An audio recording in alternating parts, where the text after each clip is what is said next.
Welcome to NCN news. నా పేరు Pushpa. Bulletin లో ముందుగా హెడ్లైన్స్ చూద్దాం.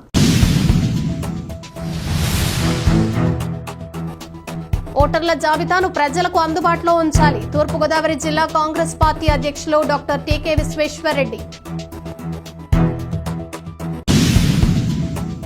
తూర్పుగోదావరి జిల్లా నిడదవోలు నియోజకవర్గం కాంగ్రెస్ పార్టీ కోఆర్డినేటర్ మేడవరపు భద్రం దొర అధ్యక్షతన ఓట్ల దొంగ గద్దె దిగు అనే నినాదంతో పార్టీ మీద గణేష్ చౌక్ వద్ద నుండి సంత మార్కెట్ వద్ద ఉన్న బాబాసాహెబ్ డాక్టర్ బిఆర్ అంబేద్కర్ విగ్రహం వరకు నిరసనలు తెలియజేస్తూ ర్యాలీ చేపట్టారు. ఈ కార్యక్రమంలో ముఖ్య అతిథులుగా తూర్పుగోదావరి జిల్లా కాంగ్రెస్ పార్టీ అధ్యక్షులు డాక్టర్ టీకే విశ్వేశ్వరరెడ్డి, రాష్ట్ర కాంగ్రెస్ కమిటీ ఉపాధ్యక్షులు మార్టిన్ లూథర్, రాష్ట్ర కిసాన్ విభాగం ఉపాధ్యక్షులు కాకర్ల శ్రీహరిబాబు, అఖిల భారత కాంగ్రెస్ కమిటీ సభ్యులు అమర్జహా బేగం పాల్గొన్నారు. ఈ సందర్భంగా టీకే విశ్వేశ్వరరెడ్డి మాట్లాడుతూ సెప్టెంబర్ 15 నుంచి అక్టోబర్ 15 వరకు దేశవ్యాప్తంగా కాంగ్రెస్ పార్టీ తలపెట్టిన సంతకాల సేకరణ ఉద్యమంలో భాగంగా నేడు గురువారం నిడదవోల్లో ఈ కార్యక్రమం చేపట్టామని తెలిపారు. కేంద్రంలోని నరేంద్ర మోడీ ప్రభుత్వం ప్రజాస్వామ్య విలువలకు తిలోదకాలు ఇస్తూ ప్రజాస్వామ్యాన్ని అవమానపరుస్తూ ప్రజల ఓట్లను దోచుకుని మూడోసారి గద్దెనెక్కిందని విమర్శించారు. ఓట్ల జాబితాలో అనేక అవకతవకలకు పాల్పడి లేని ఓట్లను ఉన్నట్టుగా చూపించి ఉన్న ఓట్లను తొలగించి బీజేపీ ఓటు చౌరీకి పాల్పడిందని తెలిపారు. దీనివల్ల నిజమైన ఓటర్లు తమ ఓటు హక్కును వినియోగించుకోకుండా వారికి నచ్చిన నాయకులను ఎన్నుకునే అధికారాన్ని కోల్పోయారని అన్నారు. ఈ దేశంలో పుట్టిన ప్రతి ఒక్కరూ తమ ఓటును హక్కుగా పొందాలి అనేది కాంగ్రెస్ పార్టీ ముఖ్యమైన సిద్ధాంతమని తెలిపారు. ఈ సందర్భంగా ఫోటోలతో స్పష్టమైన ఓటర్ల జాబితాను ప్రజలకు అందుబాటులోకి ఉంచాలని కాంగ్రెస్ పార్టీ తరపున డిమాండ్ చేశారు. ఈ కార్యక్రమంలో జిల్లా యువజన అధ్యక్షులు బిల్డర్ బాబీ, జిల్లా ఎస్సీ విభాగం అధ్యక్షులు శాఖ పుల్లారావు, రాష్ట్ర కార్యదర్శి చిన్నం మురళీకృష్ణ, జిల్లా social media coordinator Agarwal Hiralal, Kovvur నియోజకవర్గ కోఆర్డినేటర్ పసివుల్లా బేగం, జిల్లా మహిళా అధ్యక్షురాలు మోతా శారద, జిల్లా ప్రచార కమిటీ చైర్మన్ డాక్టర్ వడియార్, మండల అధ్యక్షులు భావన రమేష్ తదితరులు పాల్గొన్నారు.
అందరికీ నమస్కారం అండి.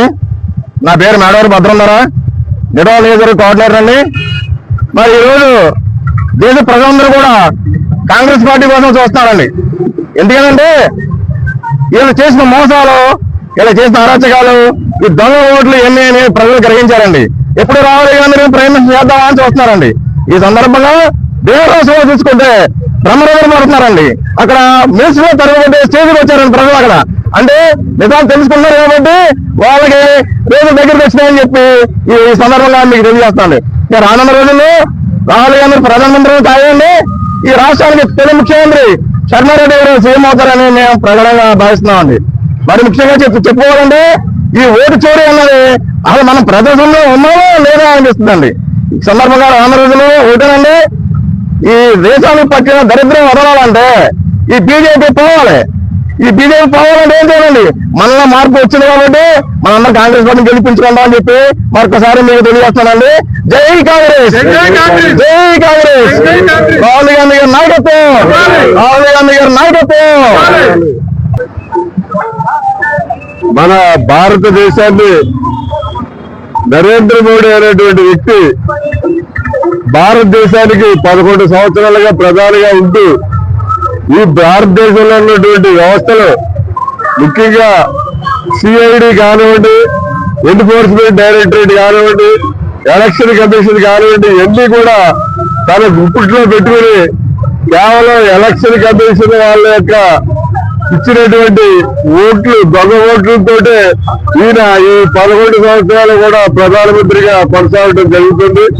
ఎందుకంటే మనం ఈ గుజరాత్ లో కానివ్వండి, లేకపోతే బీహార్ లో కానివ్వండి, మహారాష్ట్రలో కానివ్వండి, డోర్ నెంబర్ లేని ఇంట్లో కూడా 4,000, 3,000 ఓట్లు జాయిన్ చేయడం జరిగింది. అలా ఓట్లు జాయిన్ చేయడం వల్ల వీళ్ళకి ఎంతవరకు మెజారిటీ ఉంటుందో, ఎంతవరకు ఓటర్స్ వాళ్ళకి ఓటేసి వాళ్ళు కావాలో వాళ్ళందరినీ కూడా డోర్ నెంబర్ లేని 0 డోర్ నెంబర్ తోటి వాళ్ళు ఓటర్స్ గా జాయిన్ చేయడం జరుగుతుంది. అలాగే తండ్రి పేరు రాసి కూడా మీ పేరు రాసి ఓటర్స్ కి మీ తండ్రి పేరు దగ్గర ఎలక్షన్ కమిషన్ చెప్పి కూడా రాసేసారు. అంత దారుణంగా ఇవాళ ఎలక్షన్ కమిషన్ వాళ్ళు ప్రవర్తిస్తున్నారు. ఏదైతే ఎలక్షన్ కమిషనర్ ఉన్నాడో అతను అమిత్ షాకి పిఏ, అమిత్ షా దగ్గర కూర్చోబెట్టే నుంచోబెట్టే వ్యక్తిని ఇవాళ ఎలక్షన్ కమిషనర్ గా అపాయింట్ చేసి ఈ దేశాలంతా కూడా నరేంద్ర మోడీ గారు సర్వనాశనం చేస్తారు. నరేంద్ర మోడీ గారు ఒక్క రాజకీయ ఈ దేశాన్ని నాశనం చేయట్లేదు. నరేంద్ర మోడీ గారు భారతదేశ ప్రధాని అయిన తర్వాత ఆయన కొత్తగా స్టార్ట్ చేసినటువంటి ఇండస్ట్రీస్ ఏమి లేవు. గవర్నమెంట్ ఇండస్ట్రీస్ అన్నింటినీ కూడా ప్రైవేట్ పరం చేసి ఆదానికి ముఖేష్ అంబానీకి అంటగడుతున్నాడు. అలాగే ఈ భారతదేశంలో ఏ ప్రధాని కూడా ఇన్ని దేశాలు తిరగలేదు. ఇతను 140 దేశాలు పర్యటించి ఇతను సాధించింది ఏమన్నా ఉందంటే ఏమీ లేదు. దగ్గర ఇతర పర్యటనకి 240 కోట్ల రూపాయలు కేవలం ఇతని పర్యటనకి ఈయన ఖర్చు పెట్టడం జరిగింది. మనకి ఎలక్షన్ ముందు ఫస్ట్ స్టార్టింగ్ టైంలో చెప్పాడు, ప్రతి ఇంటికి విదేశాల్లో ఉన్నటువంటి దొంగ చెట్టు తీసుకొచ్చి ప్రతి కుటుంబానికి 15 లక్షలు వేస్తాను డిపాజిట్ అని చెప్పాడు. కానీ ఒక్క రూపాయి కూడా ఇంతవరకు వేయలేదు. ప్రజలందరూ కూడా అపూర్వ పక్షుల్లా ఎదురు చూస్తున్నారు. నరేంద్ర మోడీ 15 లక్షలు ఎప్పుడు వేస్తాడా అని చెప్పి. ఈ 11 సంవత్సరాల్లోనూ విదేశాల్లో ఉన్నటువంటి బ్లాక్ మనీ ఎంత అంటే ఒక్కొక్కరికి మన ఇండియాలో ఒక్కొక్క కుటుంబానికి 45 లక్షల రూపాయలు ఇచ్చు, అంత బ్లాక్ మనీ పెరిగిపోయింది. ఇవాళ భారతదేశాన్ని మోసగించి విదేశాల్లోకి డబ్బు తీసుకెళ్లిపోయిన వాళ్ళు 20 మంది ఉంటే అందులో 18 మంది గుజరాత్ వాళ్ళే. నరేంద్ర మోడీకి సంబంధించి మోడీ పేరు ఉన్న వాళ్ళు 60 మంది ఉన్నారు. వీళ్ళందరూ కూడా మన భారతదేశాన్ని దోసి వాళ్ళందరూ కూడా విదేశాల్లో బ్లాక్ మనీ అంతా కూడా స్టోర్ చేసుకోవడం జరిగింది.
మోడీని గద్దెదించిన